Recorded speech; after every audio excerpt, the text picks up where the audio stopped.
Hola, me presento. Soy Chantal, estudio historia. Quedamos hablando de la memoria en el video pasado, ¿no? Y realmente es algo que a mí me apasiona mucho como tema no solamente histórico, sino también poético. Creo que a través de la literatura podemos acceder a cierto tipo de memorias y al mismo tiempo crear memoria. Sí creo que no es lo mismo lo que se dice, digamos, institucionalmente de algún hecho histórico que lo que después las personas, los artistas, específicamente los artistas, hablan de lo que vivieron, ¿no? Desde sus diferentes trincheras, ya sea la guerra, ya sea el trabajo doméstico, etc. Tenemos este historiador en su verso que él dice, perfecto, entendemos que la memoria y la historia son diferentes, pero ¿en qué cosas sí se parecen? Y entonces se construye la memoria a partir de la historia. Y yo, la cámara, viendo la cámara. Menciona, por ejemplo, como para Hegel, un pueblo que tiene historia escrita tiene memoria. Como que nos dice mil cosas, ¿no? Primero, bueno, ¿cuáles son los pueblos que no tienen historia escrita, ¿no? Y cuáles son los pueblos a los que se les ha arrebatado la historia escrita. Eso es muy interesante. Algo en lo que este texto profundiza, que también lo toca el que habíamos hablado de Pierre Nora en el video anterior, es como también está esta otra memoria que duele, esta memoria que se oculta, esta memoria traumática que los pueblos olvidan o porque es demasiado doloroso recordarla o porque, digamos, un ente más grande o una institución o un gobierno los hace olvidar a propósito. Entonces, bueno, habla de cómo por ejemplo, dentro de una dictadura o dentro de algún proceso de cambio de gobierno, hay memorias que sí se toman en cuenta para fabricar la historia oficial. Bueno, no dice literal historia oficial, solo es como historia.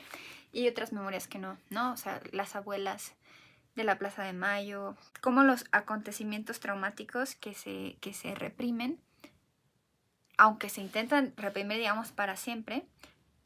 Esto me parece muy optimista por parte del escritor. Él dice que sí se tratan de reprimir, pero eventualmente van a salir. Es decir, si cambia el gobierno o si se debilita esa postura política que ahora es como la que está en el poder, eventualmente estas voces que habían sido silenciadas, ya sea de personas que vivieron o que sobrevivieron un genocidio o de personas que sobrevivieron hambrunas, que les quitaron, digamos, sus derechos en general, eventualmente van a salir a la luz y eso hace que la memoria sea mucho más poderosa o sí, como perenne, ¿saben? Sin importar lo que dice la historia con mayúscula, digamos. Nos habla de la empatía, ¿no? Pareciera que es contraindicativo, o sea, como que este punto al que nos ha llevado hablando, digamos, de la memoria y de recuperar la memoria y de hacer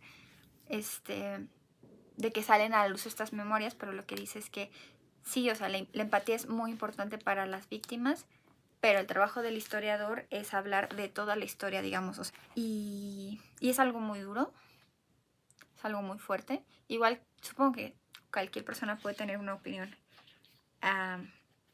contraria a esto y lo respeto. Siento que la memoria es algo muy, muy maleable, ¿no? Como nos lo presenta el autor.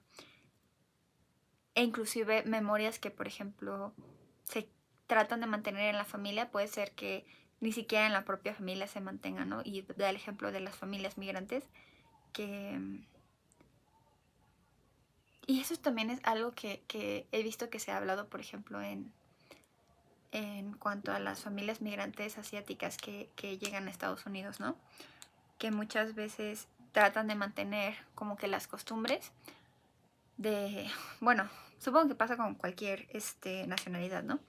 Pero digamos que sus costumbres se quedan encapsuladas en el tiempo de cuando ellos migraron. Y entonces si sus hijos en algún momento regresan a Asia, ya ni siquiera son las mismas como memorias o el mismo tipo de memorias que pueden tener porque pues ya pasaron de que 20 años, ¿no? O más. De Carlo Ginzburg. Indicios, se llama Indicios. Este es un texto muy interesante. Se hace un estudio de diferentes formas en las que en diferentes disciplinas se ha logrado llegar a encontrar un método para analizar algo, ¿no? Entonces, por ejemplo, empieza hablando de Morelli, que era una persona que era un especialista en arte. Entonces, se da cuenta, por ejemplo, de que viendo cuadros y analizando no las cosas más obvias, sino como que los indicios, como lo marca el texto, analizando los indicios, aquello que no es tan obvio, aquello que es sutil, puedes darle una atribución más exacta a un cuadro, o al menos es lo que propone él, ¿no? ¿A qué se refiere? O sea, de que el trazo de una mano, el trazo de la pestaña, el trazo de... No es... O sea, parece que es simple porque... Como una firma, ¿no? Que le haces... Pero en esta forma de no pensar es tan característica de un solo artista que es muy difícil de... Bueno, quizás si lo quieres copiar, pues ya es otra cosa, ¿no? Pero es muy difícil que dos artistas lo hagan igual.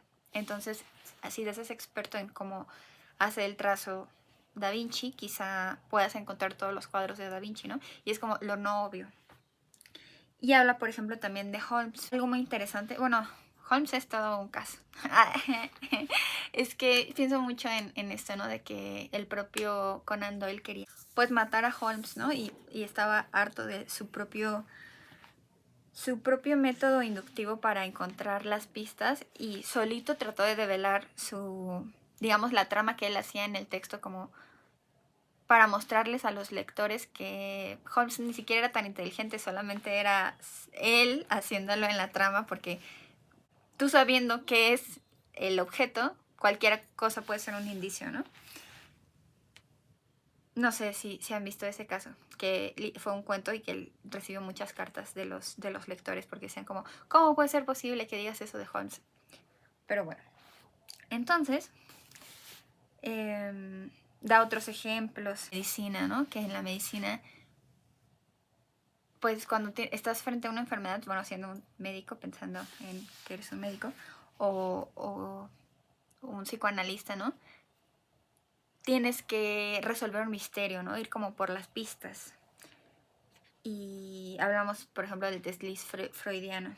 Probablemente yo tengo muchos en estos videos que son como espontáneos, no sé cuántos. Y yo... y habla, por ejemplo, de... Es interesante porque el texto lo construí más o menos como se los he estado platicando, pero todo esto hace referencia al trabajo del historiador. O sea, digamos que son pistas de cómo podría pensar el historiador de otra manera para encontrar más, ¿no? O sea, como que cambiar el chip de investigador y buscar no en lo obvio, sino en los indicios, cosas para ir más a profundidad en una investigación. Y por ejemplo, y habla otra vez de medicina, habla de la paleografía, que es como que este estudio de los textos que estaban hechos a mano y que luego son muy difíciles de descifrar porque la caligrafía es compleja y hay momentos donde la caligrafía es un arte, o sea, es en los momentos a lo mejor más barrocos, las letras son como letras diferentes a las que conocemos, o sea, esto es una exageración, no, son letras diferentes, son las mismas, pero parecen diferentes. Hablamos de Natalie Simone Davis, la historiadora de la esperanza. ¡Ah, qué bonito! Y bueno, ella lo que hace es que ella concibe la historia, o ella más bien le da el lugar que el historiador tiene al hacer la historia como esta parte de la imaginación, como pensar, un poco conectando con las ideas anteriores, ¿no?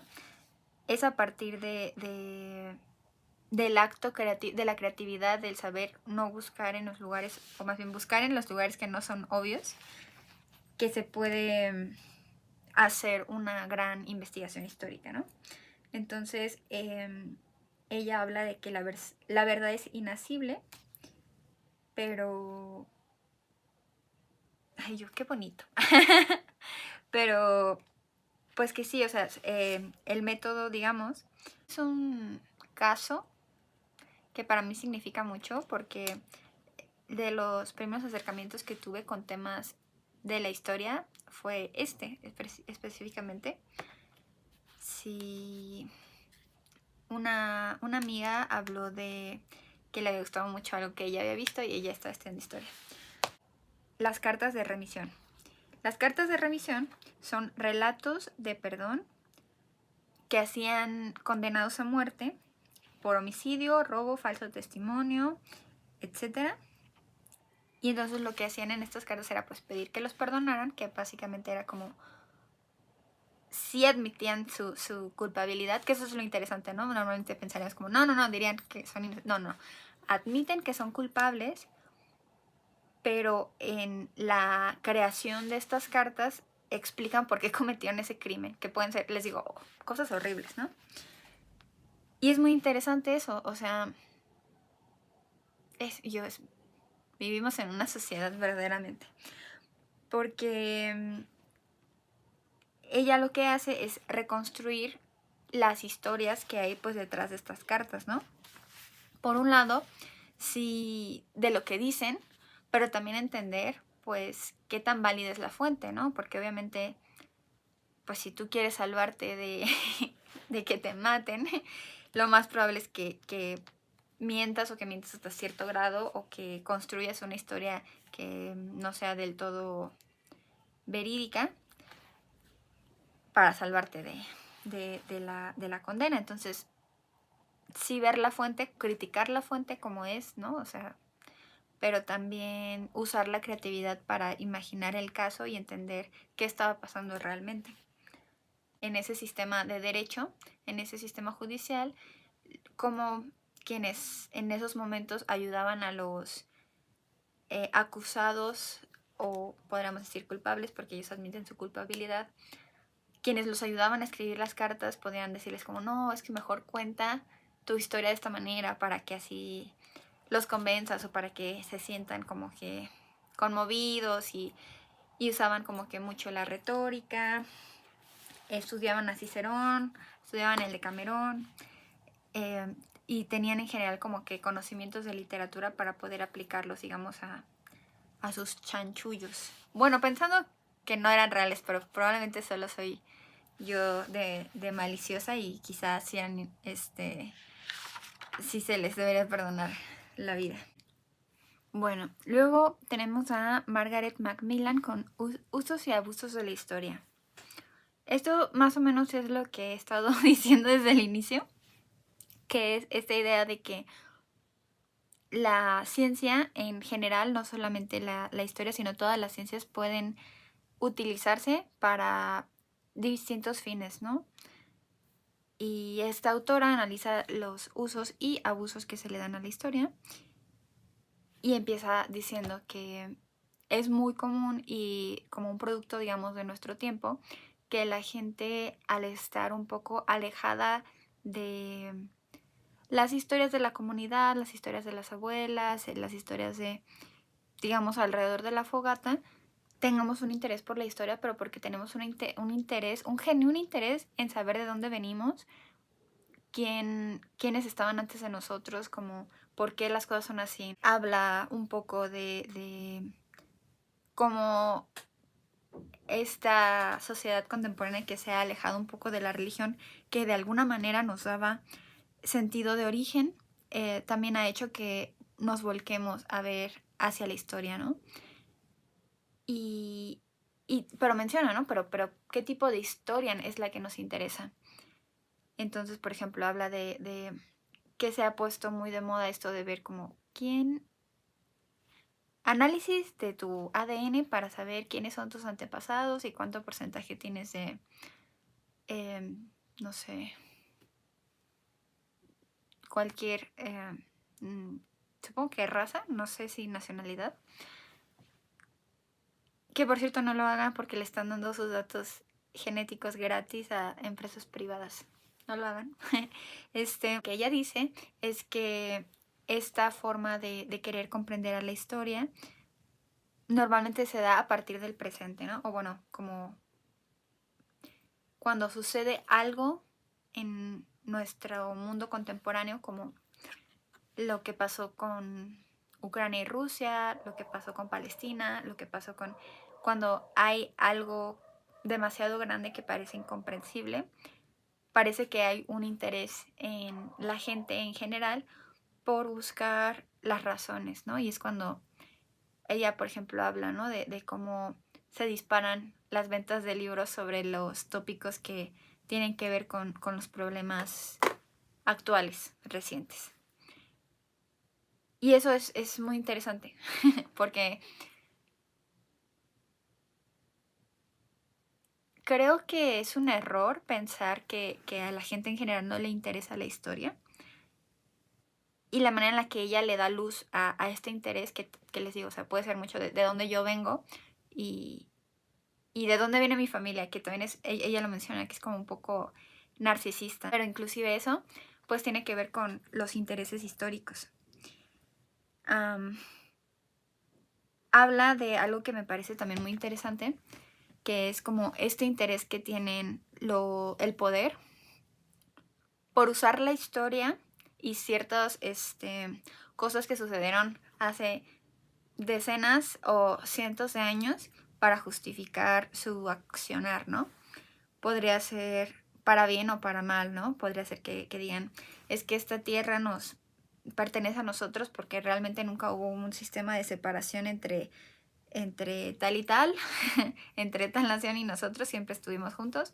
O puede ser que alguien diga como, no, pues es que nos pertenece porque dice este texto antiguo con fines religiosos, dice que esta tierra nos pertenece, ¿no? Entonces ella cuestiona realmente como, y es algo que no está, o sea, está un poco velado, pero que sí de entender, ¿no? O sea, supongamos que es verdad, pero hasta qué punto que históricamente haya sido así, puedes justificar, digamos, una guerra o un genocidio por eso, ¿no? O sea, inclusive si fuera verdad, no creo que esa sea la forma. Y esta es una cita.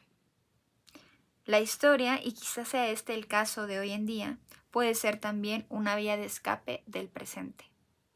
Y también habla de eso. Y fíjate, o sea, yo ya vestí.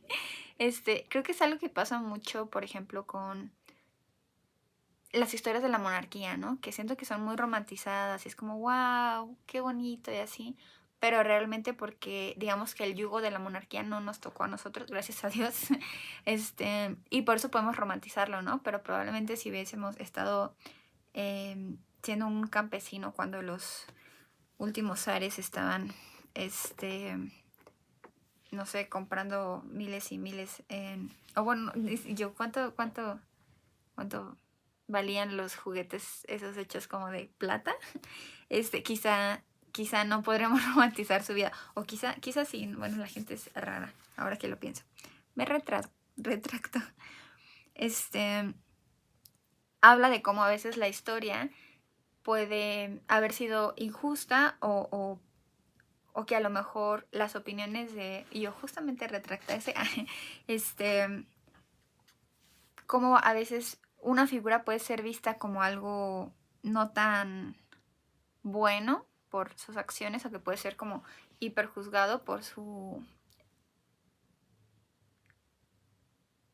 coetáneos, pero también que a futuro, o sea, es más probable que veas si alguien fue bueno o malo, o bueno, es que es algo muy interesante, porque puede ser que sí sea más objetivo, entre comillas, ver los resultados de un plan que en un momento parecía dudoso, pero también si a lo mejor en ese momento le hizo daño o bueno, parecía hacer daño a corto plazo a las personas que fueron gobernadas por...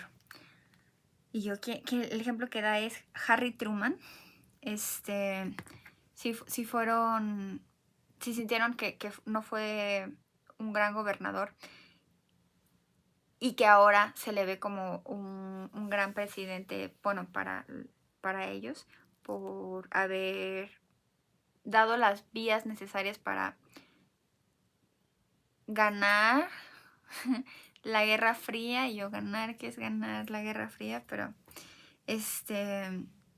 y hoy se le considera como un gran estratega, y en ese momento fue muy criticado, y hasta dice que usaban de broma el dicho, como lo modificaron para decir los errores son trumanos en lugar de humanos. Y otro ejemplo es Alexander Hamilton. Alexander Hamilton. Que pareciera que hoy ha sido un poco más reivindicado, ¿no? Por la historia. El poder ha intentado escribir y borrar la historia a su gusto. Da ejemplos como Stalin, como Mao, pero que al final no es posible. Y habla o cuestiona el interés de tanta gente por la historia. Pareciera que cuando el presente también es como incierto, y otra vez regresamos, ¿no? A lo de Ucrania, a lo de Palestina, a lo de... Y yo no por ponerlas en un nivel similar, solo, o sea, el conflicto, sino la noticia, digamos. Para hablar de estos temas que son como que para mucha gente le causa miedo, esta incertidumbre, es fácil recurrir al pasado para decir como, bueno, pero al menos puedo explicar X o Y, ¿saben? Y yo pienso en eso de que dicen que la nostalgia es un arma del fascismo, entonces por eso no hay que ser nostálgicos. Pero bueno. Y da estos ejemplos, otra vez regresando con los ejemplos que daba, habíamos dicho que es otra verso, ¿no? Y yo, sí. No, Pirnora. Ah, bueno, ambos, de la memoria. Esta idea de que si bien en la memoria es valiosa, o sea, es algo importante, pareciera que muchos de estos como que estas grandes atrocidades que se han cometido en la humanidad, pareciera que se piensa que se pueden resarcir por medio de actos simbólicos que tienen que ver con la memoria, ¿no? La memoria histórica. Creo que el Papa Juan Pablo II, creo que fue el que se disculpó por las cruzadas, como se han disculpado por el nazismo, como se han disculpado en Canadá, me parece, por el robo de bebés indígenas. Pero eso realmente es importante, eso rezarse los daños. Y eso es algo interesante porque mucha gente piensa que las disculpas no son necesarias porque responden a otra época. Por otro lado, hay gente que sí piensa que las disculpas son necesarias porque eso... Pero solo cuando vienen acompañadas de un cambio de comportamiento, ¿saben? Como lo que dicen en relaciones humanas, ¿no? O sea, literal, o sea, ¿de qué te sirve que te disculpes por colonizar a alguien si igual no vas a hacer tu propio esfuerzo por resarcir o por... ¿Cómo se puede resarcir una colonización, no? Pero para mí sí hay algo de importancia en la intención de las disculpas. Porque muchas veces cuando no se quieren disculpar es porque ni siquiera creen que es algo importante por lo que disculparse. Bueno,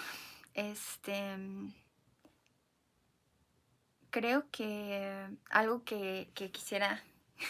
y es que no sé si este formato funciona. Siento que no. Pero bueno, si llegaron hasta aquí, muchas gracias por su presencia. Siento que me gusta mucho hablar de las cosas que he aprendido. Me gustaría seguir hablando de las cosas que he aprendido. No sé en qué momento, pero creo que es algo que quiero seguir haciendo. Y si en algún momento tienen alguna sugerencia o idea o comentario, y yo, ¿quejas? No, esas no. Si tienen una queja, si me la dicen de una forma suave y tierna, se las acepto.